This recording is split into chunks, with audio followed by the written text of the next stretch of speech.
Hi, everyone. Welcome to our webinar of exploring the link between cannabis and hunger. Appreciate your patience as we're getting started. I'm thrilled to welcome you all to this fantastic webinar session where we're exploring the connection between cannabis and hunger. It's great to have you all with us today. My name is Ellen. I'm one of the team members at Leafy Doc. If you have any questions during the session, please don't be shy. You'll see a chat feature on the side of your screen that you can submit any of your questions throughout the session. If you want a clarifying question or something else, and we can always do, if we have some time at the end, to answer any questions that we missed. Just a few housekeeping things I wanted to go over. After the presentation, we're going to send out a survey. We are always looking to improve our programs and make it the best possible experience for you. And so as an appreciation for that time, we're going to be selecting a winner to receive an Amazon gift card. So please be sure to check your inbox a few hours after this webinar for the link for that survey. At Leafy Doc, we want to make sure that we're providing the best educational resources for our community. As you know, there are a lot of resources out there, and we want to make sure we have credible resources. We are proud to offer a cannabis health and coach consultation service. So whether you're a seasoned cannabis user or new to the scene, our one-on-one coaching sessions can help you navigate the different options available to you and how they fit into your lifestyle. I've been trying something for a while, hasn't helping. What are my other options? All those kind of things. And so if you're interested in learning more about that service, you can head over to our website. There's a tab at the top that says Cannabis Health Coach. You can always send an email to us at hello@leafydoc.com, and we are more than happy to help you get the resources and answer any questions that you have. Our speaker today is Maria, one of our expert cannabis health coaches. She has over 15 years of experience as a registered dietitian and has completed several medical cannabis certifications. So she's the perfect person to kind of guide us through this topic today. So I'd like to have you all help me welcome Maria today, and we'll get started. Thank you. I'm excited to be here, and I definitely wanted to talk about this topic. There's quite a bit to cover. And so I was going to start with our brain and food. So basically, in our brain, there's the hypothalamus, and it's like the deep structure in the brain, and it helps control the body's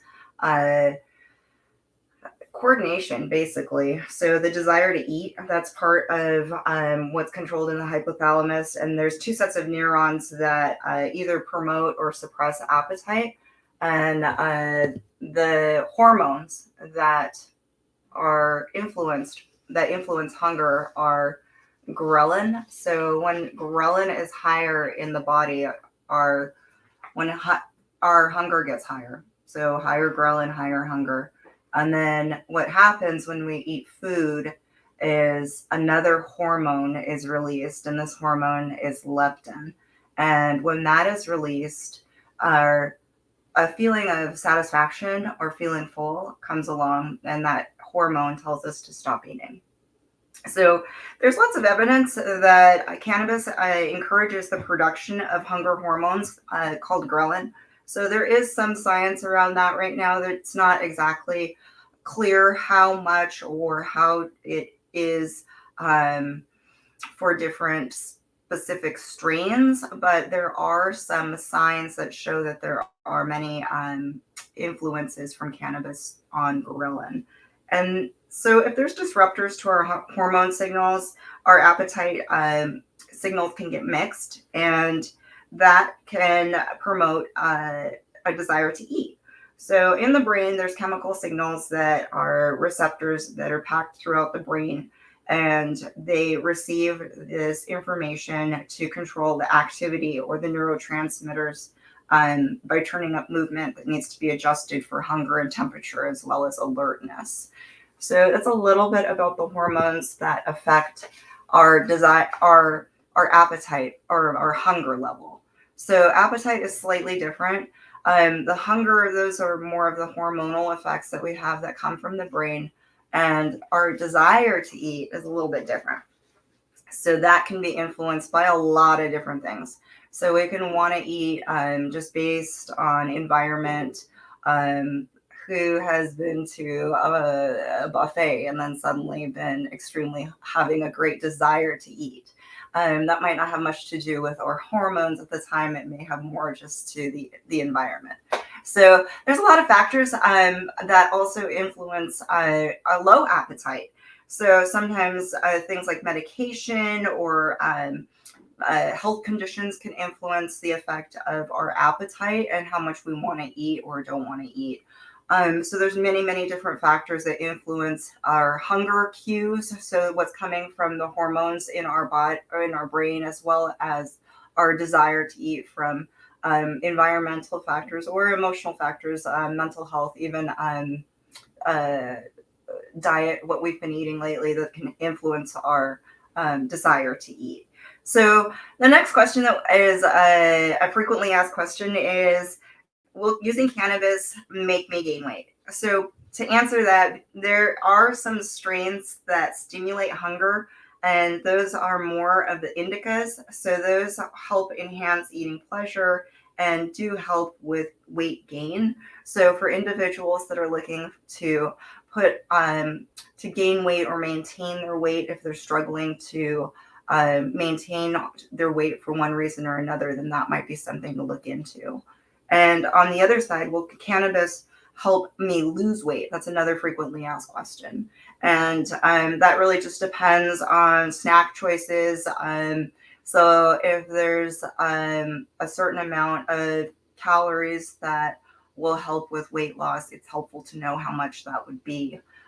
So that's something that you could get in a one-on-one or it's also helpful to know that a snack is generally about 150 to 200 calories. So if you're wanting to snack, then maybe just try and keep it around that calorie range. And fruit or vegetables are always a good choice for snacks.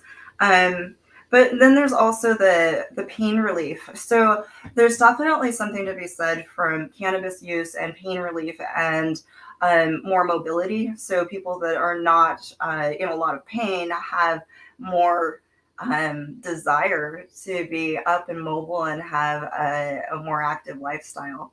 So that certainly can help with weight loss or maintaining weight. Um, and the next thing that we're going to talk about is just this long-standing connection between cannabis and food. Since there's a recipe and it's called Bang, and it dates back to 1000 BC, and it's one of the oldest recipes for cannabis that's been found, and it was an infused milk that comes from, it's an Indian recipe.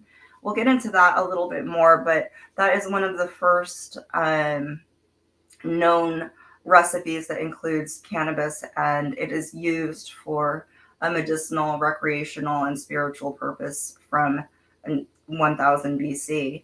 And from that time to centuries later, bringing it to a little bit more modern history, in 1980s, there was an activist that was known as Brownie Mary, and she was known to bring delicious brownies to patients in the HIV/AIDS wards and when there wasn't a lot of treatment options at the time. And those would help with patients' nausea and pain, and it eased suffering. And it was one of the first foods that had been recognized as helpful within the medical community in recent history. So definitely helpful and has a long history of use between food and appetite. This I wanted to touch on is the recipe I referenced earlier. It is, there's thousands of them. It's been around since thousands and thousands of years, but this is one version of Bang, the recipe. It's written in milliliters and grams, and I wanted just to show a food scale. So if individuals are interested in gaining weight or losing weight, having a food scale can be helpful to know portion sizes, and using grams in recipes is far more accurate than cups and tablespoons and such, because it has more detail. So generally speaking, if you're able to get a food scale and use a recipe that has the weight measurements, it's going to be more accurate. The next is just to go through this recipe briefly. It lists decarboxylated cannabis flowers, and that's something that can be done at home in an oven. Basically, you're taking the cannabis flower and you're putting it in an oven at 250 and spreading it on a baking sheet for about 25 minutes or so, looking for a texture that's becomes brown and crumbly. And that is something that would be used in the recipe. Milk, this one has regular milk on it. You could use non-dairy milk if you prefer. Some of the herbs that are in there are also seasonings, are ginger and fennel and ground marsala. And if you wanted to use some of dried flowers, there's also listed the rose petals and the mint leaves. You can use those as well. There is a reference in the recipe to using a mortar and pestle. So I just wanted to demo that really, really quick. So your mortar and your pestle, you can get in many different types. There's actually some really cool ones. There's some that come out of stone. There are some that are made of marble. And then I have a wood one. So just as a demo purpose, I'm going to use, I've got chamomile today. This is actually a box of edible flowers. And you would just go ahead and take it and grind it up until you were able to get that powder down to a pulp type mixture. And then you would follow the rest of the recipes by adding it all in together and letting it soak. So that is a quick review of what this recipe is. And the book that I got it from was also listed in our references for cooking. So thank you. That's great. That's great, Maria. Do we have any questions? If anyone wants to add them in the chat, we can take a minute or two to let people type those out. If not, you can always send us a message again, and we can try to get that answer to you from Maria.